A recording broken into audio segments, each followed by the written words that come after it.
Hello everyone, हम पढ़ रहे हैं एमपीसी 005 ब्लॉक 2 और इसका यूनिट 2 आज स्टार्ट करेंगे। यूनिट 2 में हम पढ़ेंगे एक्स पोस्ट फैक्टो रिसर्च। तो एक्स पोस्ट फैक्टो रिसर्च का क्या मतलब होता है और इसमें और एक्सपेरिमेंटल रिसर्च में क्या फ़र्क है, ये चीज़ें हम इसमें समझेंगे। तो हम शुरू करते हैं। तो इंट्रोडक्शन में दे आर सेइंग कि बेसिकली यहाँ पे ये समझेंगे कि कॉन्सेप्ट और मीनिंग क्या होता है, एक्सपोज फैक्टो का क्या सिग्निफिकेंस होती है एंड उसके बाद based on the research goal of the problem the selection of research method by the researcher में वेरी। ये लाइन आपको ये बोल रही है कि कभी कभी ये होता है कि रिसर्च प्रॉब्लम ऐसी होती है कि हमें x post facto method use करना पड़ता है। उसका क्या मतलब होता है हम अभी देखेंगे और डिपेंड करते हैं कि आपकी रिसर्च प्रॉब्लम है कैसी, उसके अकॉर्डिंग आप अपना रिसर्च मेथड चेंज कर लेते हो कि आपने रिसर्च करनी किस तरीके से है। तो एक मेथड ये भी होता है जो हम आज पढ़ने वाले हैं। तो when the researcher wants to study the cause of an event, हम जब किसी कॉज को पता करना चाहते हैं कि किसी इवेंट का कॉज क्या है विच हैज़ ऑलरेडी अकर्ड, जो इवेंट ऑलरेडी हो चुका है, हम रिसर्च पास्ट में कर रहे हैं, हम उसकी रिसर्च पास्ट में कर रहे हैं जो ऑलरेडी हो चुका है as an effect of the cause, then the research conducted is known as ex post facto. ठीक है, तो एक्स पोस्ट फैक्टो का मतलब है कोई इवेंट ऑलरेडी हो चुका है, उसके होने के बाद हम रिसर्च कर रहे हैं कि ऐसा क्यों हुआ। जैसे कई बारी अर्थक्वेक आते हैं या सुनामी आई तो उसका क्या क्यों हुआ, ऐसा क्यों आई, वो क्या कॉज था, that is known as ex post facto. For example, if there has been an economical recession in a country, economical recession हो जाता है तो रिसर्चर ट्राई करते हैं उसका कॉज ढूंढने की कि क्या रीज़न था ऐसा हुआ, उसका इफेक्ट जो था वो क्यों हुआ। तो यही आगे अब ये एक्स पोस्ट फैक्टो कैसे कैसे यूज़ होती है, कहाँ कहाँ यूज़ होती है, ये हम आगे स्टडी करेंगे। Forms of research design. So there can be two designs or forms of research design, and these are prospective research design and retrospective. Prospective है ये, prospective research design number 1 and number 2 is retrospective research design. ये दो type के research design हैं.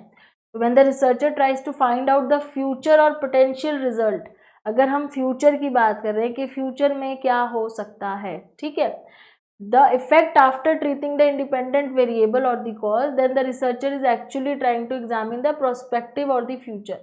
तो prospective को आप future से याद रखो कि जब हम किसी इंडिपेंडेंट वेरिएबल का इफेक्ट डिपेंडेंट पे पहले से ही देखते हैं कि अगर आगे जाके कभी ऐसा होगा तो उसका क्या इफेक्ट होने वाला है। ठीक है, तो जैसे अभी से ही कुछ लोग बताते हैं, साइंटिस्ट बताते हैं कि हम अगर ऐसे रिसोर्सेज वेस्ट करना नहीं छोड़ेंगे, हम उनको रिसोर्सेज को इस तरह से मिसयूज़ करेंगे तो आगे जाके ग्लोबल वार्मिंग, रिसोर्सेज डिप्लीशन, ये सारी चीज़ें हो सकती हैं।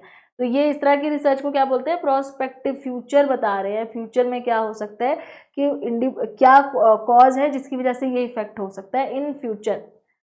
For example, if researcher wants to examine the effect of excess of smoking, then the subject may be asked to smoke under varied condition. Smoking से क्या होगा, अगर कोई एक्सेस में स्मोक करेगा तो उसके लंग्स की क्या कंडीशन होगी, फ्यूचर का कर रहे हैं तो दैट इज प्रोस्पेक्टिव कि क्या हो सकता है। रेट्रोस्पेक्टिव में क्या होता है, on the other hand is one in which the researcher tries to trace the history in order to find out the reason behind any. History में ऐसा क्यों हुआ था, हिस्ट्री पास्ट जो ऑलरेडी हो चुका है, तो यहाँ पे रिजल्ट ऑलरेडी अकर हो चुका है, research is trying to find out the cause behind is occurrence going backwards in the history. तो हिस्ट्री में कैसे हुआ था, क्यों हुआ था, उसका क्या कॉज था, तो इफेक्ट पहले हो गया और कॉज ढूंढ रहे हैं कि कॉज क्यों हुआ है, इसको रेट्रोस्पेक्टिव रिसर्च डिज़ाइन बोलते हैं। तो जैसे यहाँ पे किसी को कैंसर है तो उसको वो ट्रेस करना है कि क्या पॉसिबल रीज़न है कि कैंसर हुआ है, पॉसिबिलिटी स्मोकिंग हो सकती है, हेरिडिटी हो सकती है, डाइट हैबिट हो सकती है, कुछ भी हो सकता है, तो वो आपका रेट्रोस्पेक्टिव रिसर्च डिज़ाइन होता है। तो ये ट्रू और फॉल्स क्वेश्चन है जहाँ पे आप करके देखिए, यहाँ पे आपको 3-4 ही पूछे हुए हैं, ज़्यादा वो नहीं है, तो अभी तक जितना हमने पढ़ा। फिर आता है concept and meaning of x post facto research. तो ये एक्स पोस्ट फैक्टो एक तरह से आपको पता चल गया होगा कि जो रेट्रोस्पेक्टिव होती है, जो ऑलरेडी हो चुका है, उसके बाद हम उसको देखते हैं कि उसका पॉसिबल कॉज क्या था, क्यों हुआ ऐसा। तो इफ़ अ चाइल्ड इज़ डेलिंक्वेंट, डेलिंक्वेंट क्या होता है, डेलिंक्वेंसी होता है कि वो बच्चे जो क्रिमिनल एक्टिविटीज़ में इन्वॉल्व होते हैं, तो जो चाइल्ड है वो डेलिंक्वेंट है तो उसका रीज़न क्या था उसकी डेलिंक्वेंसी का, उसके साथ पास्ट में ऐसा क्या हुआ या उसकी सर्कमस्टेंसेस कैसे थे जिस वजह से वो आज के टाइम पे ऐसा है, तो उस चीज़ की जो स्टडी है फॉर एग्जांपल, तो वो एक तरीके से आपकी एक्स पोस्ट फैक्टो स्टडी मानी जाएगी। तो this is one of the example. It is interesting point to note that the researcher predicts the cause on the basis of controlled effect, since no variation can be done on the effect which has already taken place on the basis of। अब यहाँ पे ये कह रहे हैं कि एक चीज़ आप नोट करो कि इफेक्ट ऑलरेडी हो चुका है, तो उसी इफेक्ट को माइंड में रखते हुए हमने कॉज ढूंढना है, हम इफेक्ट चेंज नहीं कर सकते। तो जो इफेक्ट ऑलरेडी है इट इज़ ऑलरेडी डन है इफेक्ट, जो वेरिएशन नहीं हो सकती ना इफेक्ट में वो हो चुका है। जैसे अर्थक्वेक आ चुका है, वो चेंज नहीं हो सकता, there can not be any variation, तो उसको कंट्रोल बोला हुआ है कि वो एक तरह से कंट्रोल्ड इफेक्ट है जो ऑलरेडी हो चुका है, वो बदल नहीं सकता, उसके बेस पे ही रिसर्चर कॉज ढूंढ रहा है। ठीक है, तो an ex facto post facto research can be defined as empirically based investigation which does not involve researchers' direct control over the independent variables because they have already led to the effect which cannot be manipulated। तो अब क्या कह रहे हैं कि इसका मतलब अगर हम इसको डिफाइन करें तो एम्पिरिकली बेस्ड है, यानी कि साइंटिफिकली बेस्ड इन्वेस्टिगेशन है जहाँ पे रिसर्चर जो है उसका कोई डायरेक्ट कंट्रोल नहीं है इंडिपेंडेंट वेरिएबल पे। इंडिपेंडेंट वेरिएबल का मतलब है जो कॉज है, कॉज पे रिसर्चर का कोई डायरेक्ट कंट्रोल नहीं है क्योंकि वो ऑलरेडी इफेक्ट तो हो चुका है।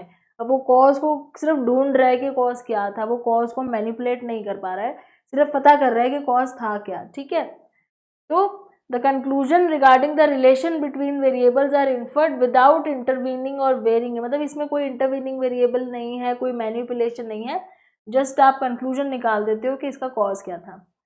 The term ex post facto according to Landman, तो यहाँ पे कुछ इनकी डेफिनेशंस हैं जिसको आप लिख सकते हो अपने आंसर्स में। An experiment in which a researcher instead of finding a treatment examines the effect of a naturally occurring treatment after it has occurred. यहाँ पे ट्रीटमेंट ढूंढने की बजाय वो ये एग्जामिन कर रहे हैं कि इफेक्ट उसका जो था वो नेचुरली जो हुआ वो क्यों हुआ। ठीक है, मतलब प्री एग्जिस्टिंग कॉजल कंडीशंस क्या थी, जो पहले से ही कॉजेज थे वो क्या थे। तो अब आते हैं characteristics of x post facto research पे। तो यहाँ पे इन्होंने कुछ करेक्टरिस्टिक्स दे रखे हैं एक्स पोस्ट फैक्टो के, जैसे कि सबसे पहला है the research has a control और a comparison group, as a research is done on the basis of the study of the cause which has already led to its effect, it becomes necessary for the researcher to keep a control group which can be used for comparison with the actual experimental group later on in order to analyze the cause of an already occurred event। तो यहाँ पे देखो ये क्या कह रहे हैं, एक होता है कंट्रोल ग्रुप, एक चीज़ होती है जिसको हम बोलते हैं कंट्रोल ग्रुप, और एक होता है एक्सपेरिमेंटल ग्रुप, एक्सपेरिमेंटल ग्रुप। ठीक है, अब क्या होता है जब रिसर्चर क्या करता है, रिसर्च करता है ना, तो एक कंट्रोल ग्रुप होता है जहाँ पे जैसे सपोज उसको ये रिसर्च करना है कि स्मोकिंग से आगे जाके क्या इफ़ेक्ट हो सकता है लंग्स के ऊपर, तो कुछ लोगों को वो कंट्रोल ग्रुप में रखेगा, कुछ लोगों को वो एक्सपेरिमेंटल ग्रुप में रखेगा। ठीक है, अब कंट्रोल ग्रुप में जो होंगे लोग उनको बोला जाएगा कि आपको स्मोकिंग नहीं करनी है और आपको अपना रेगुलर वैसे ही डेली रूटीन फॉलो करना है, लेकिन जो एक्सपेरिमेंटल ग्रुप में होंगे उनको वो बोलेगा कि आपको स्मोकिंग करनी है और इतनी, मतलब वो बेसिक जो फ्रीक्वेंसी है और कितनी बार करनी है वो सब चीज़ें जिस तरह वो अपने एक्सपेरिमेंट में चाहता है। और बट अब क्या करेगा ये, जैसे कुछ टाइम के बाद, जैसे इनको कुछ टाइम तक बोला कि आपको बिना स्मोकिंग के रहना है और इनको बोला कि आपको स्मोकिंग करनी है, और कुछ टाइम के बाद दोनों के रिजल्ट्स को वो कंपेयर करेगा और देखेगा कि जो स्मोकिंग नहीं करते उनके लंग्स कैसे हैं और जो स्मोकिंग करते हैं उनके लंग्स कैसे हैं, क्या कोई चेंज आया है, तो इन दोनों को आपस में कंपेयर करेगा। तो ये कंट्रोल ग्रुप और एक्सपेरिमेंटल ग्रुप होता है। अब यहाँ ये कह रहे हैं कि यहाँ पे तो ऑलरेडी कॉज हो चुका है, तो रिसर्चर को एक कंट्रोल ग्रुप रखना बहुत ज़रूरी है for the researcher to keep a control group which can be use for comparison, ताकि वो उससे कंपेयर कर सके कि अगर ऐसा ना होता तो क्या होता। ठीक है, एक तो ऑलरेडी जो चीज़ हो चुकी है, किसी के लंग्स ऑलरेडी ख़राब हो चुके हैं, वो ठीक नहीं हो सकते हैं, लेकिन उसे ये पता करना है कि ये लंग्स किस वजह से ख़राब हुए, तो वो एक कंट्रोल ग्रुप रखेगा जहाँ पे वो ये देखेगा कि सपोज़ अगर ऐसे नहीं होता, सपोज़ ये स्मोकिंग नहीं करता, तब क्या होता, तब भी यही इफेक्ट आता कि नहीं आता, तो वो एक कंट्रोल ग्रुप रखेगा with the actual experimental group से, जिसको कंपेयर करेगा। एक्चुअल एक्सपेरिमेंटल ग्रुप कौन सा हो गया, जिसके ऑलरेडी जिसके साथ वो चीज़ हो चुकी है, तो इसलिए उन दोनों का आपस में कंपेयर करना ज़रूरी है, तो कंट्रोल ग्रुप का रखना बहुत ज़रूरी है। नेक्स्ट है सेकेंड कैरेक्टरिस्टिक्स है द बिहेवियर, एक्शन, इवेंट और द ट्रीटमेंट और the independent variable of the research can not be manipulated. ये सारी चीज़ें एक ही हैं कि जो बिहेवियर हो चुका, जो स्मोकिंग करता था वो तो कर चुका स्मोकिंग जितनी करनी थी जिस वजह से वो बीमार हुआ, जो एक्शन लेना था ले चुका, जो इवेंट होना था, सुनामी आनी थी, अर्थक्वेक होना था, हो चुका, या जो ट्रीटमेंट या इंडिपेंडेंट वेरिएबल है जिसको मैनिपुलेट किया जा सकता था वो तो अब हो चुका। अब हमारे पास क्या बचा, डिपेंडेंट वेरिएबल बचा है जो उसका इफेक्ट है। तो जो चीज़ हो चुकी है उसको मैनिपुलेट नहीं कर सकते। तो इसमें क्या है, researcher ex post facto research is a kind of study which tries to predict the cause on the basis of action that have already occurred. तो ये चीज़ें तो पहले से हो चुकी है, अब जो बचा है वो क्या है कि खाली ये पता कर लो कि इसका कॉज क्या था, इस जो ये जो हुआ है, इवेंट हुआ है या बिहेवियर जो था, इसका कॉज क्या था, ठीक है, उससे क्या इफेक्ट पड़ा, उसका जो इफेक्ट है वो ऑलरेडी हो चुका है, लेकिन अब उसका कॉज क्या था, अब यहाँ पे वो मैनिपुलेट नहीं कर सकता, ठीक है। थर्ड है researcher focuses on the effect, since the researcher tries to analyse and predict the reasons behind the occurrence of an event और phenomena, there first attempt is to focus on the event और the phenomena that is already occurred. तो पहला attempt होगा कि उस पर focus करें जो इवेंट हो चुका है already. Only after having a detailed study of the phenomena or the event, the researcher tries to determine the cause behind. सबसे पहले फोकस तो इफेक्ट पे करेगा, जैसे अगर मान लो अर्थक्वेक आया है तो सब फोकस पूरा उसी पे होगा ना कि ये अर्थक्वेक जो आया वो कब आया, कैसे आया, क्यों आया, उसके बाद मतलब पूरा फोकस उसका उस पे रहेगा, इफेक्ट पे कि ऐसा हुआ क्यों, ठीक है। तो main focus is on the effect है। The researcher tries to analyse how and what aspects of a event, तो वो कॉजल फैक्टर जो हैं कि क्यों हुआ था, इसका कॉज क्या था, हाउ एंड व्हाट रीजन, कैसे हुआ, क्या हुआ था जिस वजह से ऐसा हुआ है। And last characteristics is explore possible effects and causes. अब इसमें क्या है कि वो पॉसिबिलिटी देखता है कि हो सकता है इस चीज़ की वजह से हुआ हो सकता है ये रीज़न हो, अलग अलग पॉसिबिलिटीज़ ही ढूंढ सकते हैं, ठीक है। तो यहाँ पे एक्स पोस्ट फैक्टो रिजल्ट में एनालाइज करते हैं कि कॉज एंड इफेक्ट फिनोमिना जो है उसकी क्या क्या पॉसिबिलिटीज़ हैं। तो ये कैरेक्टरिस्टिक्स हैं एक्स पोस्ट फैक्टो की। अब यहाँ पे now they are saying what is the difference between experimental research and ex post facto research. Experimental research में क्या है, जिसमें हम एक्चुअली में मैनिपुलेट कर रहे हैं इंडिपेंडेंट वेरिएबल को, ये देखने के लिए कि उसका इफेक्ट क्या पड़ता है डिपेंडेंट वेरिएबल पे। एक्स पोस्ट फैक्टो में क्या है, हम उसमें इंडिपेंडेंट वेरिएबल मैनिपुलेट कर ही नहीं सकते क्योंकि इफेक्ट ऑलरेडी हो चुका है, अब मैनिपुलेट करके कोई फ़ायदा नहीं है। तो दोनों में फ़र्क क्या है, जो एक्सपेरिमेंट होता है आपको पता है कि लैब में किया जाता है, कंट्रोल्ड कंडीशन में किया जाता है। लैब एक तरीके का बोलने का तरीका है, लैब आप ज़रूरी नहीं है कि वो लैब एक्चुअली में लैब ही हो।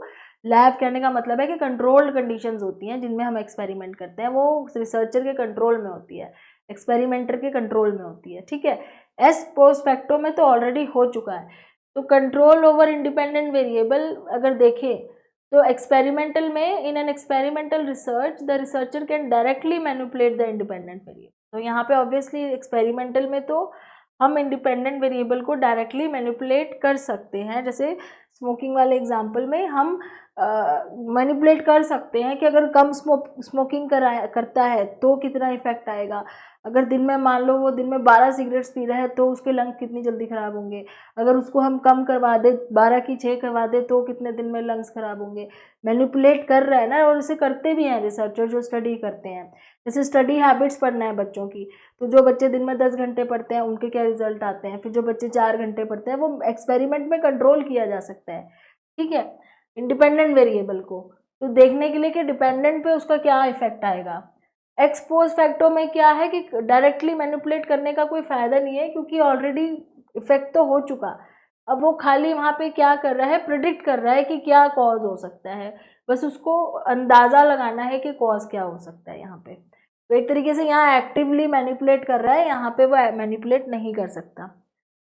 फिर principle of randomisation, research can use the principle of randomization in experimental research on which they can conclude or infer that other things remaining equal, constant or controlled, the effect is a result of manipulation। मतलब experiment में वो ये कह सकता है ना कि अगर हम बाकी चीज़ों को कंट्रोल में रखें या कांस्टेंट में रखें या इग्नोर करें तो मैं जो मैनिपुलेशन कर रहा हूँ उसकी वजह से वो इफेक्ट हो रहा है। मतलब जैसे सपोज किसी को कैंसर है सपोज, और वो ये चेक करना चाहता है कि ये कैंसर जो है वो टोबैको की वजह से हुआ है, तो वो tobacco is the independent variable और जो कैंसर होना है वो डिपेंडेंट वेरिएबल है। तो जब वो एक्सपेरिमेंट कर रहे हैं तो ये कह रहे हैं कि अगर हम बाकी चीज़ों को इग्नोर करें या कंट्रोल में रखें, कंट्रोल में रखने का मतलब ये है कि उसको कोई और चीज़ ऐसी ना लेने दें जिससे कैंसर होता है, उसको स्मोकिंग ना करने दें, उसको कोई प्लास्टिक प्रोडक्ट्स कम यूज़ करवाएं, मतलब और चीज़ें जिससे कैंसर हो सकता है, कॉन्टामिनेटेड फूड हो सकता है, उसको कंट्रोल में रखें। मतलब वो चीज़ें नहीं मिल रही, खाली टोबैको है उसको ही सिर्फ लेके स्टडी करी जाए और ये देखा जाए कि टोबैको से कैसे कैंसर हो सकता है। तो मतलब बाकी चीज़ें कंट्रोल में हैं तो वो बोल सकता है ना कि इसकी वजह से इसका इफेक्ट ये हुआ है। तो मतलब रिमेनिंग अदर थिंग्स को रिमेनिंग इक्वल या कांस्टेंट या कंट्रोल, जो रिजल्ट है वो मैनिपुलेशन करने की वजह से है, ठीक है। तो ऐसा कहा जा सकता है। पर यहाँ पे कह रहे हैं the researcher can not use the principle of randomisation as the researcher has no direct control over the cause. तो यहाँ तो कॉज में ऑलरेडी मतलब जब हो चुकी है इफेक्ट, किसी को डिसीज़ हो चुका है, तो अब वो कैसे कह सकता है कि मेरी मैनिपुलेशन से हुआ है, कह ही नहीं सकता। बट यहाँ वो कह सकता है कि प्रिंसिपल ऑफ रैंडमाइजेशन मतलब मैंने मैनिपुलेट किया इंडिपेंडेंट वेरिएबल को इसलिए वो इफेक्ट आया है, यहाँ पे वो नहीं कह सकता। फिर manipulation of variable, the researcher can manipulate the variable. Obviously अभी तक हम यही पढ़ते आ रहे हैं कि रिसर्चर यहाँ मैनिपुलेट कर सकता है, एक्सपेरिमेंट का मतलब यही होता है। और यहाँ पर researcher can not manipulate the variable. Interpretation, it is easier to interpret और infer relationship between independent and dependent. यहाँ पे ईजी है क्योंकि वो अपने हिसाब से मैनिपुलेट करके कह सकता है कि अगर वो दिन में इतने पिएगा तो उसके लंग्स इतने ख़राब होंगे। मान लो सपोज वो कहता है कि कोई दिन में सिर्फ 6 सिगरेट पीता है तो उसके लंग्स कुछ सालों में 50% ही ख़राब होंगे। अगर कोई दिन में 12 सिगरेट पीता है तो 70% ख़राब होंगे। तो अपने हिसाब से बता रहा है और ईजी है इंटरप्रेट करना। बट यहाँ पे it is difficult to interpret interrelationship between, क्योंकि मोर देन वन पॉसिबिलिटी हो सकती है। अब यहाँ पे ऑलरेडी किसी के लंग्स ख़राब हैं तो उसमें वो पॉसिबिलिटी निकाल सकता है सिर्फ कि स्मोकिंग इतनी करी होगी शायद इसलिए हुआ होगा, या वो ऐसी जगह पे काम करता होगा जहाँ पे बहुत स्मोक होगा, पोल्यूशन होगा, ऐसी फैक्ट्री में होगा जहाँ पे स्मोक ज़्यादा होगा या इस तरह के केमिकल्स होंगे, तो वो पॉसिबिलिटीज़ ही देखी जा सकती हैं। तो दीज आर द डिफरेंसेस। का एक्सपेरिमेंट जो होता है ना वो कंट्रोल्ड में होता है काफ़ी रिसर्चर के, एक्सपेरिमेंटर के, और ex post facto is just to find out the possibility of the causes कि क्यों हुआ है ऐसा। Then we have self assessment questions, यहाँ पे आप कर सकते हैं। And next in the next video we will continue with essential requisites for inferring causal relationships. तो यहाँ तक ही हम इसको ख़त्म करते हैं आज, आगे नेक्स्ट वीडियो में पढ़ेंगे। Please like share and subscribe and thanks.